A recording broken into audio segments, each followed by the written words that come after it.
morning friends, welcome to online learning from Madras Mukhan Vidyalaya. 11th accounts हमारा chapter number first चल रहा है accounting and terminology, हिसाबी पद्धति और उसके पारिभाषिक शब्द। ठीक है, उसमें हमने पहले उसकी मीनिंग वगैरह डिस्कस कर ली थी। आज हमारा टॉपिक है हिसाबी पद्धति के पारिभाषिक शब्द। बहुत ही इंपॉर्टेंट टॉपिक है क्योंकि इसके बेस पर ही आगे सब और चैप्टर्स डिपेंड है। ठीक है, अच्छी तरह से आप लोग समझ लेना। धंधाकीय फर्स्ट है इसके अंदर धंधाकीय व्यवहार, business transaction. Business transaction means क्या? धंधाकीय व्यवहार किसे कहते हैं? जिन व्यवहारों में नकद द्रव्य का उल्लेख होता है उसे धंधाकीय व्यवहार कहते हैं। यह व्यवहार क्या होता है? उधार में भी हो सकते हैं और नकद के रूप में भी हो सकते हैं। फॉर एग्जाम्पल, रुपए 10,000 का माल हमने खरीदा, तो यह भी कौन सा व्यवहार? धंधाकीय व्यवहार कहा जाता है। जैसे 20,000 का माल महेश के पास से खरीदा, तो उधार व्यवहार हुआ। क्यों? क्योंकि इसमें नाम का एक उल्लेख हो गया।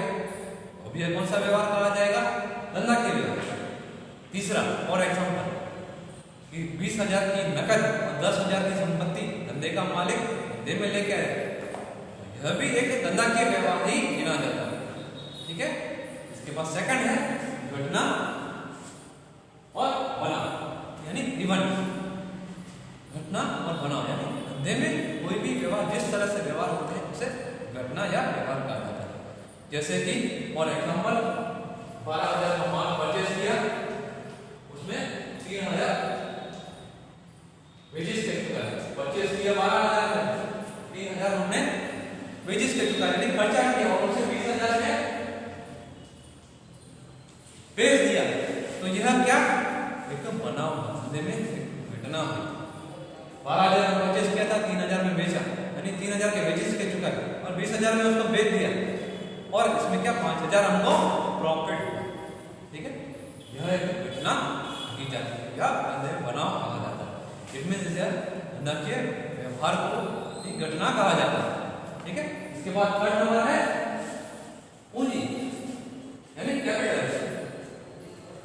जब धंधे का मालिक धंधे में कोई भी वस्तु वगैरह या नकद के रूप में जो लेके आता है उसे पूंजी कहा जाता है।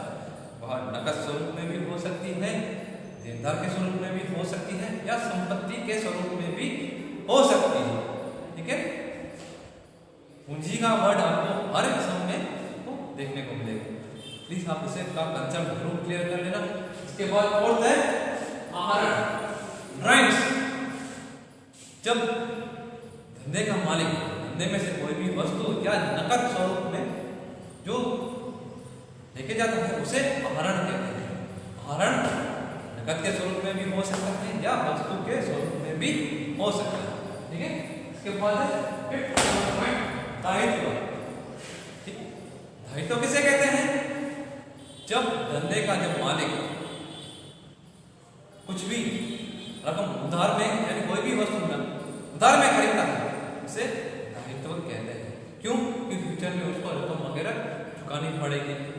ठीक है, तो वह धंधे का दायित्व एक लायबिलिटी गिनी जाती है। उसके बाद 6 नंबर है आंतरिक दायित्व और बाह्य दायित्व। आंतरिक दायित्व इट मींस क्या? फॉर एग्जाम्पल जैसे कि धंधे का जब मालिक धंधे में जब कैपिटल लेके आता है तो वह कौन सी जवाबदारी कही जाती है? आंतरिक जवाबदारी। क्यों?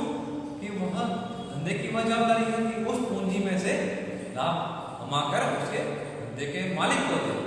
वह कौन सी जवाबदारी कही जाती है? आंतरिक जवाबदारी। क्यों? धंधे का मालिक धंधे को दे रहा है। तो बाह्य दायित्व, बाह्य दायित्व किसे कहते हैं?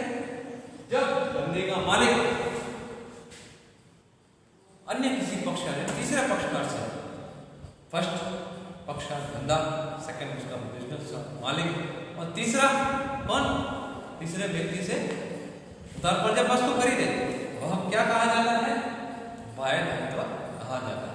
ठीक है, इसके बाद 7 नंबर पॉइंट है चालू दायित्व और गैर चालू दायित्व, current liability and non current liability. चालू दायित्व में क्या होता है? जो दायित्व की समय अवधि 1 वर्ष के अंदर उसे चालू दायित्व कहते हैं, ठीक है।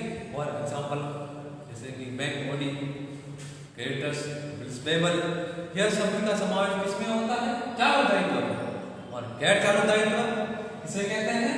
जिनकी समय अवधि 1 वर्ष से ज्यादा की, ठीक है, उसे गैर चालू या नॉन करंट लायबिलिटी कहा जाता है।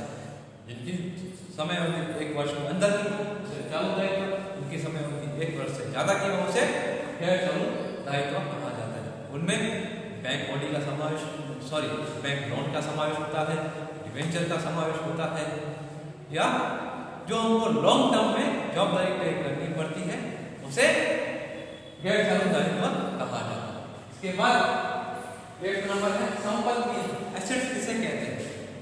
जिनकी रकम उपज हो सके, इनको बेचकर कुछ हमको रकम वगैरह मिल सके, उसे एसेट्स कहा जाता है। फॉर एग्जाम्पल यह बिल्डिंग है, या टेबल है, ये बेंच है, कुर्सी है, पेन है, उसको क्या करना, बेचकर हम लोग क्या कर सकते हैं? रकम वसूल कर सकते हैं, उसे एसेट्स कहा जाता है। इसके बाद 9 नंबर पॉइंट बैंक चालू दायित्व या ऑब्जेक्ट स्थिर दायित्व, यानी स्थिर संपत्तियां, या ऐसी संपत्ति, स्थिर संपत्तियां मींस क्या?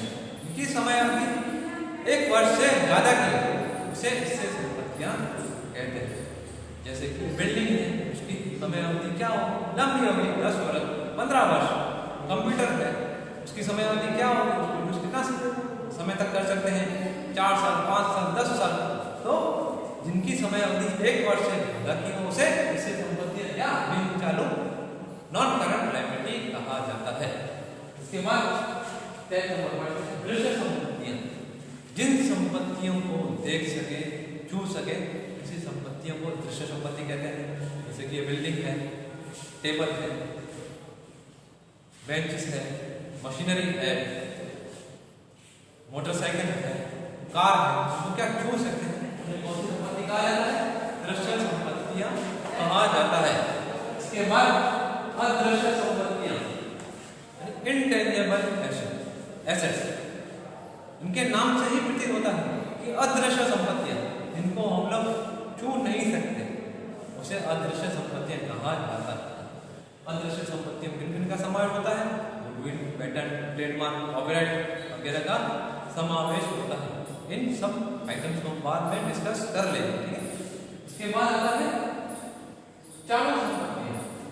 चालू संपत्तियां किसे कहते हैं? करंट एसेट्स, जिनकी समय अवधि 1 वर्ष के अंदर की, जिनको बेचकर हम लोग तुरंत ही उसको नकद में रूपांतरित कर सके, उसे चालू संपत्तियां कहते हैं, ठीक है।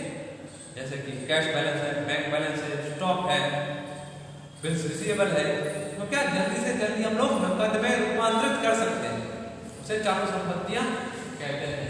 इसके बाद है प्रवाही संपत्तियां, लिक्विड एसेट्स। लिक्विड एसेट्स किसे कहते हैं? जिन संपत्तियों में से, यानी टोटल जो हमारे करंट एसेट, उसमें से स्टॉक को घटा दिया जाए या स्टॉक को इंक्लूड न किया जाए, उसे प्रवाही संपत्तियां कहते हैं। इसके बाद वास्तविक संपत्तियां, एक्चुअल एसेट्स या रियल एसेट्स। रियल एसेट्स किसे कहते हैं? जो धंधे की जो वास्तविक मिलकत है, जो एक्चुअल में जो संपत्तियां हैं, जिनको फ्यूचर में बेचकर कुछ वसूल कर सकते हैं या रकम प्राप्त कर सकते हैं, उपज कर सकते हैं, उसे रियल एसेट्स कहा जाता है, ठीक है।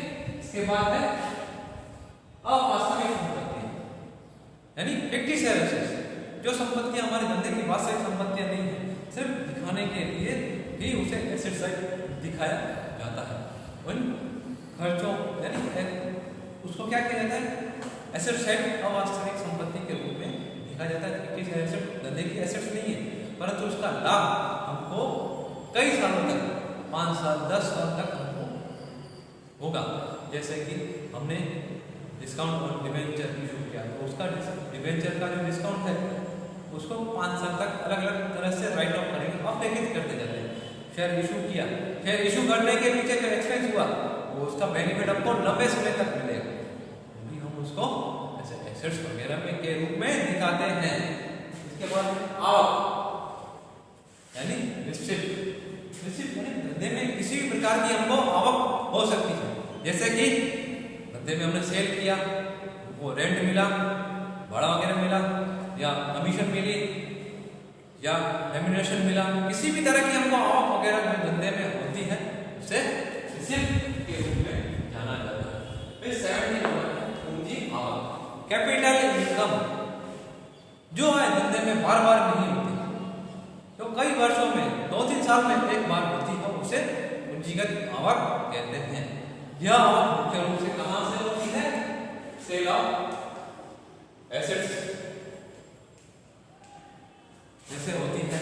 क्यों संपत्ति वगैरह हम लोग बार बार नहीं बेचते, उसको 3-4 साल में एक बार ही बेचते हैं। जो उसमें से आवक वगैरह जो प्राप्त होती है उसे राजस्व आय यानी पूंजी आय कहा जाता है।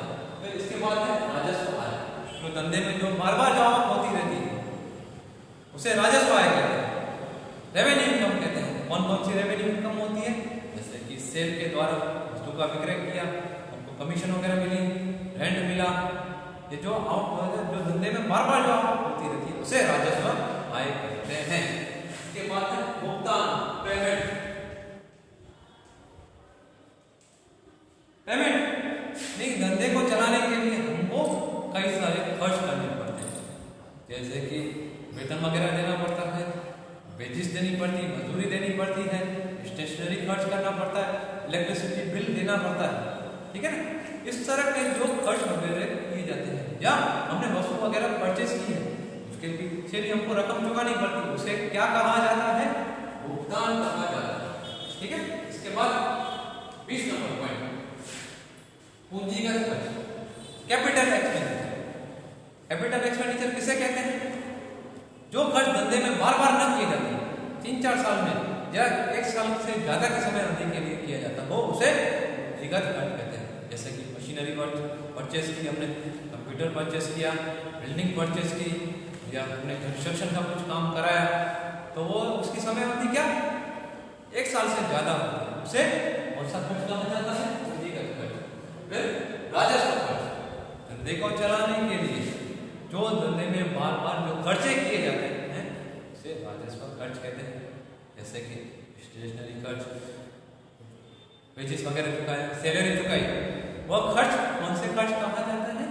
राजस्व खर्च, राजस्व खर्च कहे जाते हैं। फिर सारे वसूली खर्च, यह खर्च आगे के चैप्टर नंबर अकाउंट्स के पार्ट 2 में चैप्टर नंबर 15 में डिस्कस करेंगे, ठीक है। इसके बाद खर्च, एक्सपेंस किसे कहते हैं? जो धंधे को चलाने के लिए जो डेली रूटीन, जो धंधे को मेंटेन करने के लिए जो डेली रूटीन जो एक्सपेंस किए जाते हैं उसे खर्च कहा जाता है। जैसे कि वेजेस चुकाना, वेतन चुकाना, स्टेशनरी एक्सपेंस, या आधे लागू पे करना, ट्राई पे करना, ये जो खर्चे वगैरह जो होते हैं उसे खर्च कहा जाता है, ठीक है। फिर उपज, उपज यानी इनकम, यानी उपज यानी धंधे को किसी भी प्रकार की आय वगैरह होती है, जैसे कि वस्तु के विक्रय से, या रेंट रिसीव्ड हुआ, इंटरेस्ट रिसीव्ड हुआ, या डिविडेंड रिसीव्ड हुआ, किसी भी प्रकार की जब आवक होती है उसे क्या कहा जाता है? उपज कहा जाता है, रिसीव्ड कहा जाता है। लाभ, नफा, नफे को भी इसमें 2 तरह से अलग अलग दर्शाया गया है। नफा 2 तरह से धंधे में होता है, यानी कई तरह से होता है। इसमें मेनली 2 तरह से डिस्कशन किया गया है, जैसे कि 15,000 का माल खरीदा, 3,000 खर्चा किया उसके ऊपर, परचेज किया, एक्सपेंस किया 3,000, उसे बेच दिया 20,000, तो प्रॉफिट कितना हुआ? 5,000। एक इस तरह का हमको लाभ होता है। दूसरा लाभ वर्ष के अंत में जब हम लोग प्रॉफिट एंड लॉस अकाउंट, लाभ, नफा और नुकसान खाता जब बनाते हैं उसमें क्या किया जाता है?